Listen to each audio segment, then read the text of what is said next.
Break के बाद एक बार फिर से आप सभी का स्वागत है। बढ़ेंगे अगली खबर की ओर। भिंड में जन आशीर्वाद यात्रा के दौरान गृह मंत्री डॉक्टर नरोत्तम मिश्रा विधायक संजीव सिंह की कार्यकर्ता मीटिंग में शामिल हुए। एक निजी होटल में गृह मंत्री वरिष्ठ नेता प्रभात झा ने विधायक के साथ चर्चा की।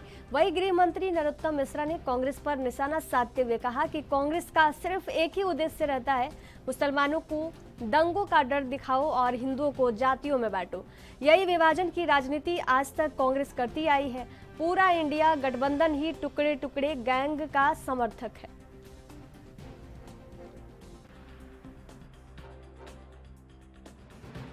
गठबंधन ही टुकड़े टुकड़े गैंग का समर्थक है पूरा।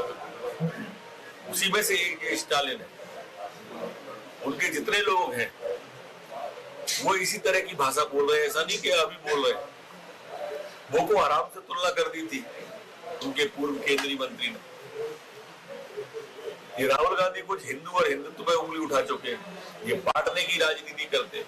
कांग्रेस का एक मूल उद्देश्य रहता है कि मुसलमानों को डर दिखाकर भाजपा का एक रखो और हिंदुओं को जातियों में बांट के चलो। किसी को गुर्जर करो, किसी को यादव करो, किसी को जाट करो, किसी को ब्राह्मण करो, किसी को रावत करो, किसी को कुशवा करो। ऐसे जातियों में हिंदुओं को बांटो और मुसलमान को कहो कि दूर जैसे दंगे फिर होंगे, भाजपा करा देगी। यही कहा था ना दिग्विजय सिंह ने पिछले सप्ताह, उनको डर दिखाओ, एक रखो। ये राजनीति है बस। अंग्रेजों की जो राजनीति थी वो इटालियन राजनीति आज भी चल रही है। फूट डालो, राज करो। भिंड जिले में आई बीजेपी की जन आशीर्वाद यात्रा का राज्य मंत्री ओपीएस भदौरिया के द्वारा गुरमी में केंद्रीय मंत्री नरेंद्र सिंह तोमर, सिंधिया और प्रदेश अध्यक्ष बीडी शर्मा का भव्य स्वागत किया गया। तो वही सहकारिता मंत्री अरविंद सिंह भदौरिया ने अटेर के पारा में स्वागत किया गया और भिंड विधायक संजीव सिंह के द्वारा भिंड में 11 क्विंटल फूलों और 20,000 कार्यकर्ताओं के साथ पहुंची जन आशीर्वाद यात्रा का जोरदार तरीके से स्वागत किया गया।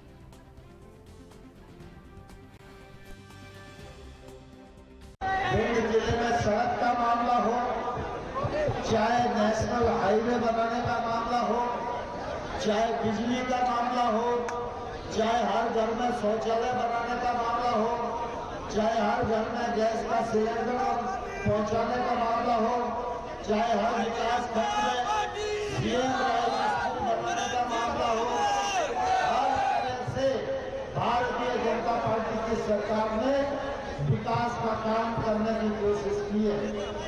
और एक सूचना आप सबको और देना चाहता हूँ कि हम सब इस क्षेत्र के नागरिक हैं।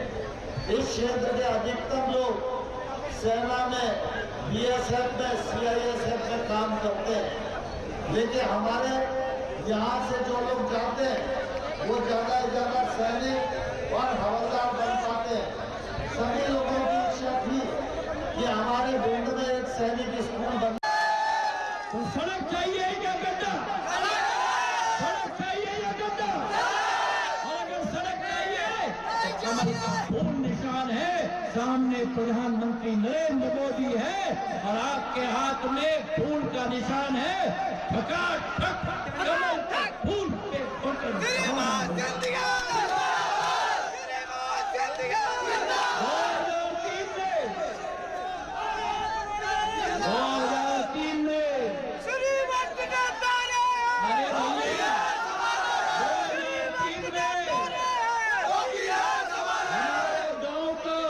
हमारे शहर के लट्टू में बिजली नहीं होती थी। 12-12 घंटे अंधेरे में रहना पड़ता था। किसान को दिन भर बुआई करनी पड़ती थी और रात भर जगह। प्रधानमंत्री नरेंद्र मोदी जी को ताकत देने के लिए और भारतीय जनता पार्टी के मुख्यमंत्री शिवराज सिंह चौहान को ताकत देने के लिए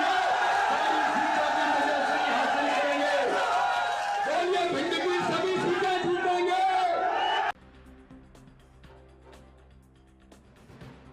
भिंड जिले में जन आशीर्वाद यात्रा के दूसरे दिन गृह मंत्री नरोत्तम मिश्रा और पूर्व राज्यसभा सांसद प्रभात झा शामिल हुए। जन आशीर्वाद यात्रा की शुरुआत भिंड नगर पालिका से शुरू होकर मेहगांव पहुंची, जहां राज्य मंत्री और उनके समर्थकों के द्वारा जन आशीर्वाद यात्रा में शामिल गृह मंत्री नरोत्तम मिश्रा और प्रभात झा का जोरदार तरीके से स्वागत किया गया। भिंड जिले में जन आशीर्वाद यात्रा का राज्य मंत्री ओपीएस भदौरिया के द्वारा गुरमी में केंद्रीय मंत्री नरेंद्र सिंह तोमर, सिंधिया एवं प्रदेश अध्यक्ष बीडी शर्मा का भव्य स्वागत किया गया। तो वही सहकारिता मंत्री अरविंद सिंह भदौरिया ने उनका स्वागत किया और भिंड विधायक संजीव सिंह के द्वारा भिंड में 11 क्विंटल फूलों और 20,000 कार्यकर्ताओं के साथ जन आशीर्वाद यात्रा का जोरदार तरीके से स्वागत किया गया। तो एमपी की भिंड से खबर है, जहां भिंड जिले में आई बीजेपी की जन आशीर्वाद यात्रा का राज्य मंत्री ओपीएस भदौरिया के द्वारा गोरमी में केंद्रीय मंत्री नरेंद्र सिंह तोमर, सिंधिया और प्रदेश अध्यक्ष बीडी शर्मा का भव्य स्वागत किया गया। तो वही सहकारिता मंत्री अरविंद सिंह भदौरिया का भी स्वागत किया गया।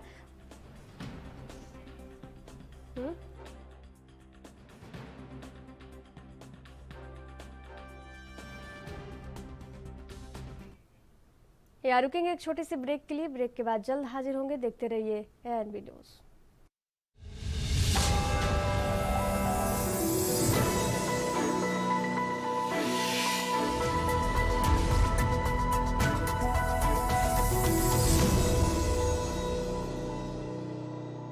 ब्रेक के बाद एक बार फिर से आप सभी का स्वागत है। बढ़ेंगे अगली खबर की ओर। भिंड जिले में जन आशीर्वाद यात्रा के दूसरे दिन गृह मंत्री नरोत्तम मिश्रा और पूर्व राज्यसभा सांसद प्रभात झा शामिल हुए। जन आशीर्वाद यात्रा की शुरुआत भिंड नगर पालिका के पास शुरू होकर मेहगांव पहुंची, जहां राज्य मंत्री और उनके समर्थकों के द्वारा जन आशीर्वाद यात्रा में शामिल गृह मंत्री नरोत्तम मिश्रा और प्रभात झा का जोरदार तरीके से स्वागत किया गया। क्या बेटी को गोद ले, बेटी को वरदान बना दिया। पहले तो मौड़ी पैदा होती होती तो सासें रो लगती थी, बहू के मौड़ी पैदा होती। अब तो मौड़ी की पढ़ाई खुली है, लिखाई खुली, सरकारी अस्पताल में दवाई खुली, किताबें खुली, दोपहर में मध्याह्न भोजन खुली, सारी दवाई खुली और सगाई भी खुली। मुख्यमंत्री कन्यादान में शादी कराओ तो 55,000 रुपया नगद मिलते हैं। ऐसा ही है, मैं झूठ बोल रहा हूं तो करूंगा पाते। बताओ सही कह रहा हूं कि नहीं? अच्छा, व्यक्ति लगी हाथ रही हो नीचे कर लो, पर पैसा कौन बोलने में व्यक्ति की हाथ रही हो है ना। मोदी जी का चमत्कार, प्रधानमंत्री का चमत्कार है, करेंगे पूरे देश के अंदर, देश क्या विश्व के अंदर हमारे यहाँ की वैक्सीन ज्यादा चले। बुधारा पुल से जन आशीर्वाद यात्रा माननीय प्रदेश अध्यक्ष जी बीडी शर्मा जी, केंद्रीय मंत्री आदरणीय नरेंद्र सिंह जी, आदरणीय सिंधिया जी के नेतृत्व में प्रवेश किया था और कल रात को 2 बजे तक जबरदस्त ऐतिहासिक स्वागत हुआ है। जन समर्थन मिल रहा है, जनता का आशीर्वाद मिल रहा है और हम पूरी तरह से आश्वस्त हैं कि जिस उद्देश्य को लेकर के ये पूरे प्रदेश में जो जन आशीर्वाद यात्रा चल रही है, निश्चित रूप से अपार जन समर्थन भारतीय जनता पार्टी को जनता का मिलने वाला है और 2023 के चुनाव में भारतीय जनता पार्टी ऐतिहासिक मतों से मध्य प्रदेश में सरकार बनाने वाली है। केंद्रीय मंत्री प्रहलाद सिंह पटेल मीडिया से मुखातिब हुए। इस दौरान उन्होंने कहा कि मंडला से शुरू हुई आज जबलपुर के सिवनी में ये यात्रा प्रवेश करेगी और हम सब की सौभाग्य और गर्व की बात है कि आज बीजेपी के प्रदेश अध्यक्ष बीडी शर्मा भी इस यात्रा में शामिल होंगे और कल केंद्रीय मंत्री अनुराग ठाकुर इस यात्रा के हिस्सा बनेंगे।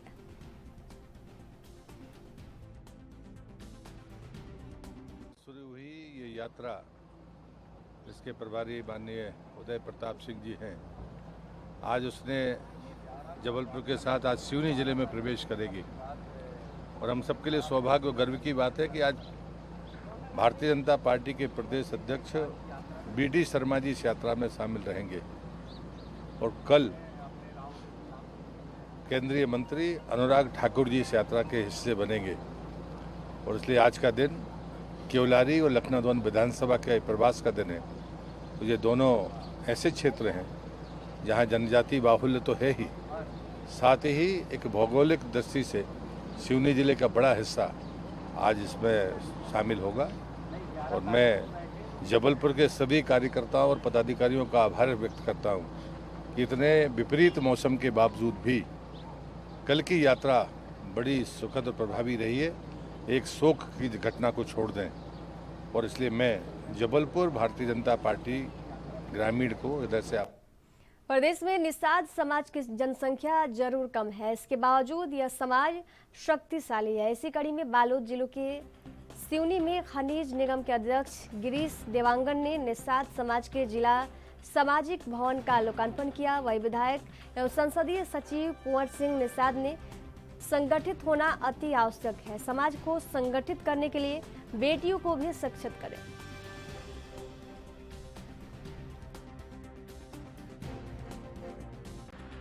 आज हम लोग यहाँ पर बालोद जिला धीवर समाज, निषाद समाज, इनका सामुदायिक भवन बना है, सामाजिक भवन बना है, उसके लोकार्पण में है और बहुत अच्छा भवन बना है। देखिए, जब से कांग्रेस की सरकार आई है, माननीय भूपेश बघेल जी विशेषकर जो छत्तीसगढ़ में निवासरत विभिन्न समाज है, उनकी आवश्यकताओं को बहुत बारीकी से समझते हैं और जब भी जो समाज यदि मांग करता है भवनों के लिए या जमीन के लिए, भूमि के लिए, तो खुले दिल से माननीय मुख्यमंत्री भूपेश बघेल जी उनको सहयोग करते हैं। उसी का परिणाम है कि आज पूरे प्रदेश में विभिन्न समाजों के छोटे छोटे आर्थिक रूप से उतने सक्षम नहीं है समाज, उनको बहुत बारीकी से माननीय भूपेश बघेल जी समझते हैं, जिसका परिणाम है कि आज पूरे प्रदेश में विभिन्न समाजों के भवन देखने को मिल रहे हैं। हर समाज के अपन अपन जगह होते, ठौर होते और सामाजिक व्यवस्था पर एक निश्चित स्थान तय करते, जेमें हम सामुदायिक भवन के नाम से या सांस्कृतिक भवन के या सामाजिक भवन के नाम से एक अपन व्यवस्था करते। और आज छत्तीसगढ़ के माननीय मुख्यमंत्री भूपेश बघेल जी के आशीर्वाद से ग्राम सिवनी में निषाद समाज और धीवर समाज के भवन के आज लोकार्पण भी हुई, जिसमें हमारे खनिज विकास निगम के अध्यक्ष गिरीश देवांगन जी और पूरा समाज के मन साक्षी बनिस। और ये समाज की व्यवस्था के काम में हमारा पूरा पुरजोर प्रयास ये है कि ये भवन केवल एक सामुदायिक भवन ही मत रह जाए, इनमें हम चाहते हैं कि हमारे समाज के जिन गरीब वर्ग। शिवपुरी जिले में विधानसभा चुनाव से पहले कांग्रेस में बड़ी बगावत का अंदेशा साफ तौर पर दिखाई दे रहा है। दरअसल हाल ही में बीजेपी छोड़ कांग्रेस का दामन थामने वाले नेताओं को पार्टी के मूल कार्यकर्ता पचा नहीं पा रहे हैं। कहा यह भी जा रहा है कि जब से कोलारस के वर्तमान विधायक वीरेंद्र रघुवंशी, पूर्व जिला पंचायत अध्यक्ष बैजनाथ सिंह यादव ने बीजेपी सदस्यता से इस्तीफा देकर कांग्रेस ज्वाइन किया है, उसी दिन से प्रत्याशी के तौर पर उनका नाम सुर्खियों में आ गया है, जो मूल कांग्रेसी नेताओं की नाराजगी की वजह बन रही है।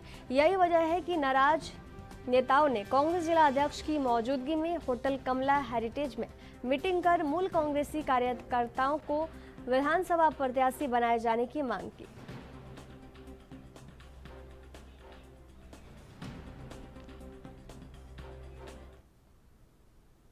मध्य प्रदेश छत्तीसगढ़ के खबरों के सफर में फिलहाल दीजिए जाने की इजाजत। देखते रहिए एएनबी न्यूज। नमस्कार।